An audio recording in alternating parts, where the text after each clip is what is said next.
The gentle rays of the morning sun peeked through the window, gently waking me. Glancing at the clock, I saw it wasn't even 6 a.m. yet. The habit of rising early, ingrained from years of teaching, hadn't changed even after retirement. As I slowly rose from bed and opened the window, a refreshing spring breeze caressed my cheeks. "Well, let's do our best today too," I murmured to myself, as if trying to boost my own spirits. My name is Martha Thompson. I'm 62 years old now. I taught English at the local high school for 35 years before retiring 2 years ago. These days, I live with my son Robert, his wife Sarah, and my adorable 5-year-old grandson Jimmy. While preparing breakfast, my thoughts drift to my family. Robert works for a local construction company. He's earnest and hardworking, but lately, he's been looking a bit worn out. Sarah is a kind and thoughtful daughter-in-law. She's a full-time homemaker, dedicated to housework and childcare. And then there's Jimmy. Just seeing that child's smile warms my heart. "Good morning, Grandma." I turned around to find Jimmy still in his pajamas, rubbing his sleepy eyes. "Good morning, Jimmy. You're up early," I said. I picked up my grandson and kissed him on the cheek. The soft scent of his hair reminded me of the youthfulness of my former students. Breakfast time. The sight of my family gathered around the table fills me with happiness. However, lately, I've been sensing something off. The warmth between Robert and Sarah doesn't seem the same as before. After finishing breakfast and seeing Jimmy off to kindergarten, I start tending to the garden. As I care for the flowers, I'm reminded of my former students. Watching them grow was one of the great joys of my life. And now, I'm deeply grateful for the time I get to spend with my beloved family. Finishing up in the garden, I returned to the house to find Sarah lost in thought in the living room. Her expression seemed tinged with sadness, as if she had something weighing on her mind. "Sarah, is everything all right?" I gently called out to her. Sarah looked up, a bit startled, and forced a smile. "Oh, Martha. I'm fine, just thinking about some things." I sat down next to her and gently placed my hand on her shoulder. "You've seemed troubled lately. Would you like to talk about it?" Sarah hesitated for a moment before letting out a deep sigh. "Actually, I'm worried about Robert." Her words sent a wave of anxiety through my chest. "What do you mean?" "Robert's been acting strange lately. I don't know if it's work stress, but he's been coming home late, and when he is home, he seems irritable." There were tears glistening in Sarah's eyes. I squeezed her hand. "I see. Come to think of it, Robert has seemed a bit different lately." Sarah continued, "And it seems to be affecting Jimmy too. Yesterday, Jimmy said, 'Daddy's scary.'" Hearing those words broke my heart. I could feel cracks forming in our precious family. "Sarah, what specific changes have you noticed in Robert?" I asked quietly. Sarah thought for a moment before answering.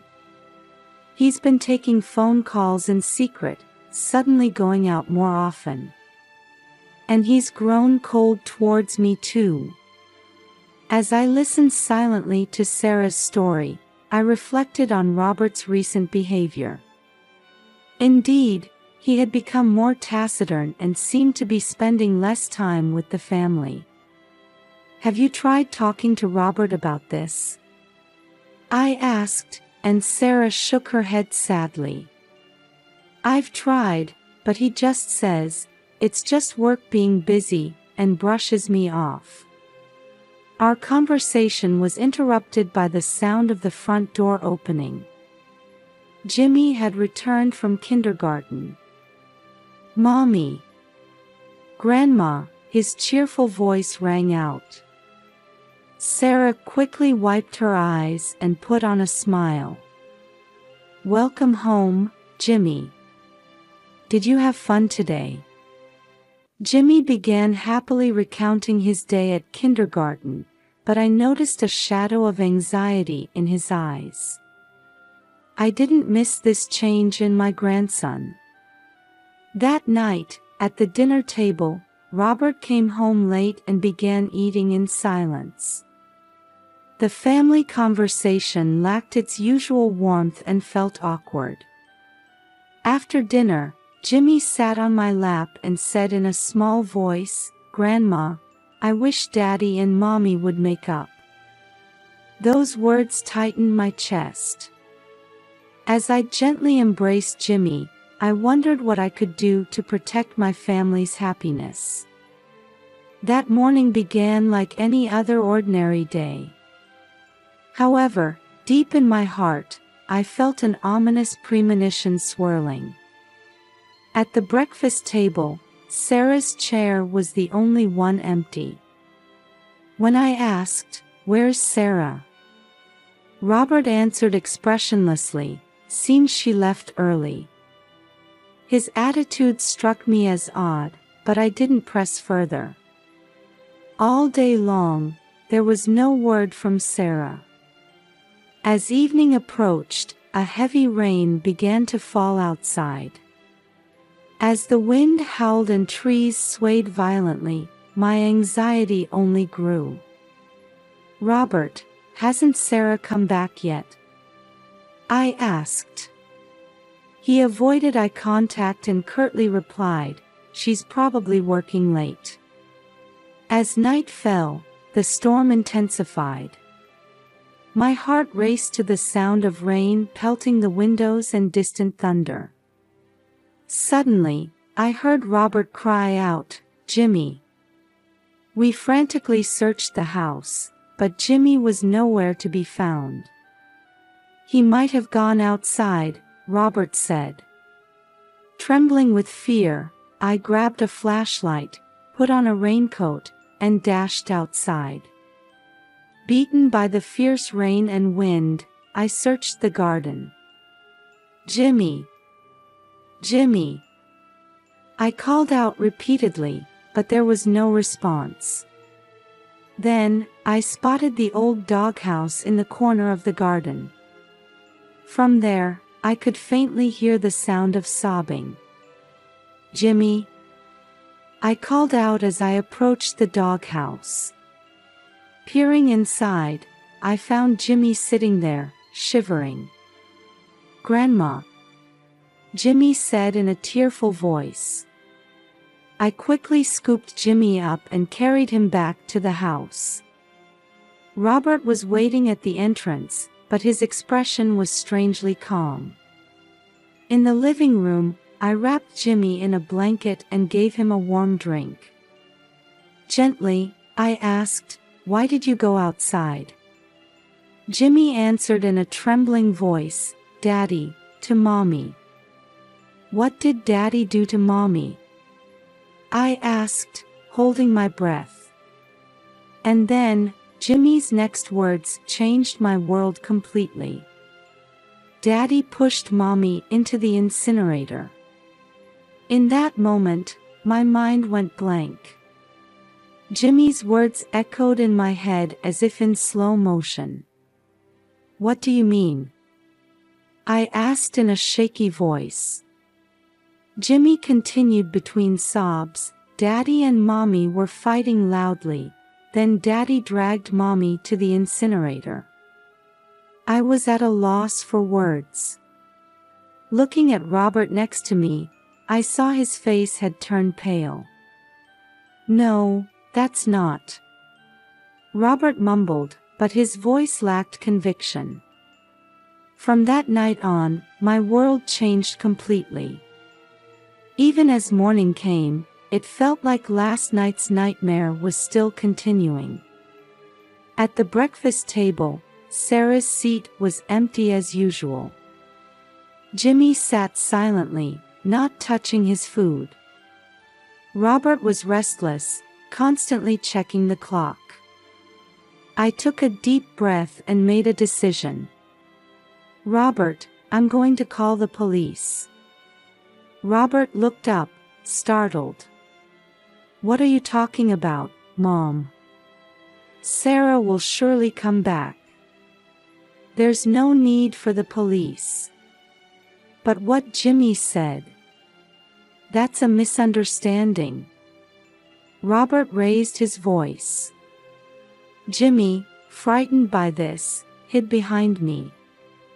With trembling hands, I picked up the phone and called the police. "Yes, my daughter-in-law is missing." And I continued, choosing my words carefully, "There's a possibility that my son may have harmed his wife." After I hung up, Robert was looking at me with eyes full of anger. "Why would you?" However, his words were interrupted by the doorbell. The police had arrived surprisingly quickly. 2 officers entered the house. They carefully assessed the situation and began asking detailed questions about Sarah's disappearance. "You haven't seen your wife since yesterday morning?" one officer asked Robert. Robert answered nervously, "Yes, she seemed to have left early."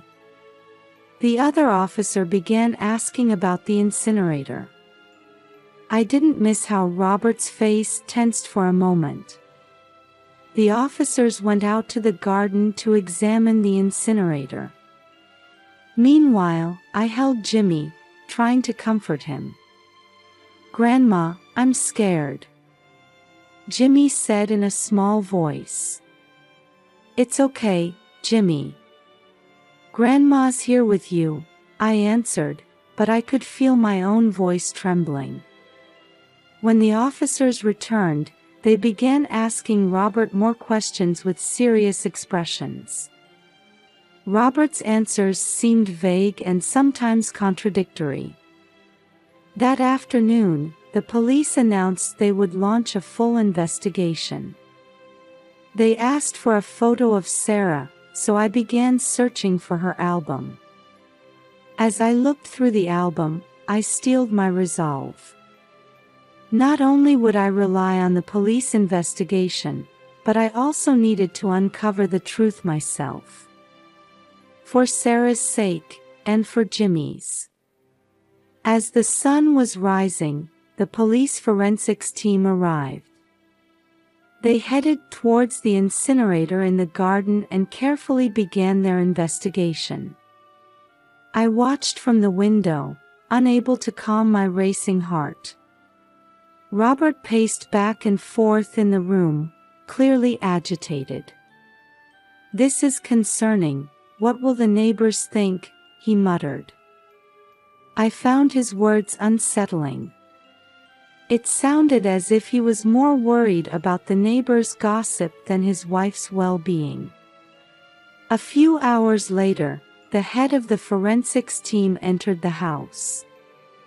His expression was grim, and my heart began to race. "We've found what appears to be human bones in the incinerator," he said quietly. At those words, the air in the room seemed to freeze.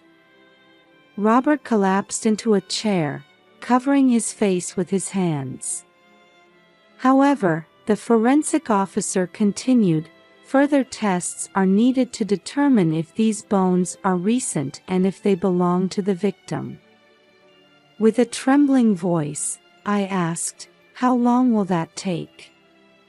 "DNA testing can take anywhere from a few days to a few weeks." We'll rush it, but we need time to get accurate results.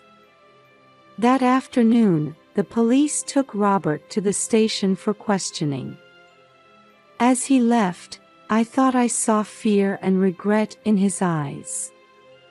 Jimmy clung to me anxiously. "Grandma, where is Daddy going?" "It's okay, Jimmy. Daddy's just going to talk with the police for a bit," I answered gently, but I could feel my voice shaking. That night, a neighbor came to visit. The news of Sarah's disappearance had already spread throughout the town. "Martha, I'm so sorry about what's happened," my neighbor Janet said. "Actually, I saw Sarah's car on the night she disappeared." I caught my breath. "Where did you see it?" "Near the old warehouse on the outskirts of town." "But it wasn't Sarah driving, it was Robert?" I asked. Janet nodded. "Yes, it was definitely Robert. But he was alone." This new information left my head spinning. Where was Sarah, and did Robert really? After receiving this information from Janet, I contacted the police. They immediately began searching the warehouse on the outskirts of town. That evening, I received a call from the police. "Mrs. Thompson, we found someone who appears to be Sarah in the basement of the warehouse. We're in the process of rescuing her now." My heart raced at those words. "Is she alive?" I asked, holding my breath. "Yes, she's conscious but seems to be in a weakened state. We'll transport her to the hospital immediately." I rushed to the hospital. When I arrived, a police officer was waiting for me. "Sarah's condition is stable. However, she seems to have been through quite an ordeal," he explained. When I entered the hospital room, Sarah was lying in bed. She looked thin, pale, and had dark circles under her eyes. But she was alive. That fact alone brought tears to my eyes. "Sarah." I took her hand. Sarah weakly opened her eyes and looked at me. "Martha." Her voice was hoarse. "It's okay, you're safe now," I said gently. After Sarah calmed down a bit, she slowly began to speak. "Robert, he locked me in the basement. He..." She choked on her words, and I gently squeezed her hand. "At first, he threatened to throw me into the incinerator. But instead, he put me in the basement." Tears welled up in Sarah's eyes. "Why would he do such a thing?" I asked. Sarah let out a deep sigh. "Because I found out about his affair." He panicked. At that moment, a police officer entered the room. "Sarah, can we talk to you?" Sarah nodded, and I held her hand as I listened to her testimony. The details of Robert's affair, how Sarah had found evidence, and how Robert had threatened her and eventually locked her in the basement all came to light. When she finished speaking, the police officer said quietly, "Robert has already been arrested. We're still investigating the bones found in the incinerator." Sarah asked in a trembling voice, "Jimmy? Is Jimmy okay?" "Jimmy is fine," I reassured her. "I'm taking care of him now." Sarah closed her eyes in relief. "Thank you, Martha." As I left the hospital room that night, I renewed my determination. From now on, I would protect Sarah and Jimmy, and walk a new path in life with them. While Sarah was recovering in the hospital, I continued my efforts to uncover the truth. With each visit to her hospital room, Sarah gradually shared more about the terrifying events of those days. I found messages on Robert's phone from an unfamiliar woman, Sarah began in a shaky voice. At first, I wanted to believe it was nothing. But I nodded quietly at her words. So, you confronted Robert. Sarah closed her eyes and took a deep breath. Yes. But he flew into a rage. That was the beginning of it all. From Sarah's testimony, the existence of Robert's mistress came to light. Her name was Carol, a colleague from Robert's workplace. As the police investigation progressed, new facts emerged. Carol had also been reported missing a few weeks earlier. A missing person report was filed for Carol, the detective in charge informed me. The timing of her disappearance is close to when Sarah was confined. This information weighed even heavier on my heart. What had Robert done? And the bones found in the incinerator. I decided to gather information from the local community as well. I visited the town library and the cafe Sarah frequented, talking to people. Mary, the librarian, had some interesting information. Just before Sarah disappeared, I saw her having a heated argument with a woman named Carol, Mary said. They were both upset, and I remember Carol shouting, "Stay away from him." Jennifer, a waitress at the cafe, also provided crucial testimony. That day, I saw Robert with Carol. They seemed very intimate. As I gathered this information, the outline of the incident gradually became clearer in my mind. However, big questions remained. Where was Carol? And did Robert really? Every night, I compiled this information in my notebook, forming as many hypotheses as possible. As sleepless nights continued, I vowed not to give up until I reached the truth. For Jimmy's sake, for Sarah's sake, and for our entire family, I had to uncover the truth. That thought kept me going. The truth came to light just before Robert's trial was set to begin. After consulting with his lawyer, Robert decided to confess to all his crimes. I listened to Robert's confession at the police station. His face was haggard, and the light had gone from his eyes. "Mom, I'll tell you everything," Robert said in a thin voice. Robert and Carol's relationship had begun about a year ago. It started with casual conversations and eventually deepened into a serious affair. Things with Sarah had cooled off. "Carol understood me," Robert explained. "But it was a mistake." The situation took a drastic turn the night Sarah discovered the affair. Sarah confronted Robert and demanded a separation. Panicking, Robert threatened Sarah and locked her in the basement. I wanted time. Time to think, Robert continued in a trembling voice. But the most shocking truth was yet to come. Robert began to speak painfully about Carol's disappearance. That night, Carol came to the house. She said she wanted to talk about Sarah. Robert's eyes filled with tears. But we argued. Robert and Carol's argument escalated, and he accidentally pushed her down the stairs.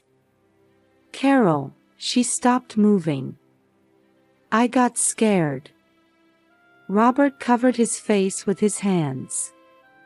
In a panic, Robert tried to dispose of Carol's body in the incinerator. And in the process, Jimmy witnessed it. When Jimmy saw me, I didn't know what to do anymore. As I listened to Robert's confession, I was at a loss for words. The terrible crime my son had committed. And how he had imprisoned Sarah and destroyed our family to hide that crime. I threatened Sarah to hide everything, Robert said finally. But I'm not running away anymore. I'll take responsibility for everything. After finishing his confession, Robert hung his head low. I looked at him with mixed emotions. As anger, sadness, and love for my son intermingled, I thought about the long road ahead. A few days after Robert's confession, he was formally arrested and sent to court. I watched from in front of the police station as Robert, now in handcuffs, got into the police vehicle. His back was hunched, and there was no trace left of my once proud son. "Mom, I'm sorry," he said, turning back before getting into the car. Those words tore my heart to pieces. Sarah was discharged from the hospital and came to recuperate at our house. Her eyes held deep sadness, but also a glimmer of new determination. "Martha, I'm so grateful you're here," Sarah said, holding my hand. "I don't know what to do from here." "We'll get through this together," I replied. "For Jimmy's sake too." Jimmy didn't fully understand what had happened, but he was keenly aware of the change in the family atmosphere. He became more clingy than before, especially afraid to sleep alone at night. "Grandma, is Daddy never coming back?" Jimmy asked one night. "Jimmy, Daddy is going to be away for a while," I answered gently. "But we're here. Mommy, Grandma, we're right here with you, okay?" As the days passed, we slowly began to look forward. Sarah started receiving psychological counseling, and Jimmy began attending a new daycare. While supporting them, I also faced my own emotional wounds. One evening, as the three of us sat in the garden, Jimmy suddenly burst out laughing. It felt like the most beautiful music I'd heard in this house in a long time. Sarah and I looked at each other and smiled softly. In that moment, I was certain we would overcome this ordeal and walk together as a new family. "Well, shall we prepare dinner?" I stood up. "I'll help," Sarah followed. Jimmy jumped up happily, shouting, "I'll help too." This is where our new life begins.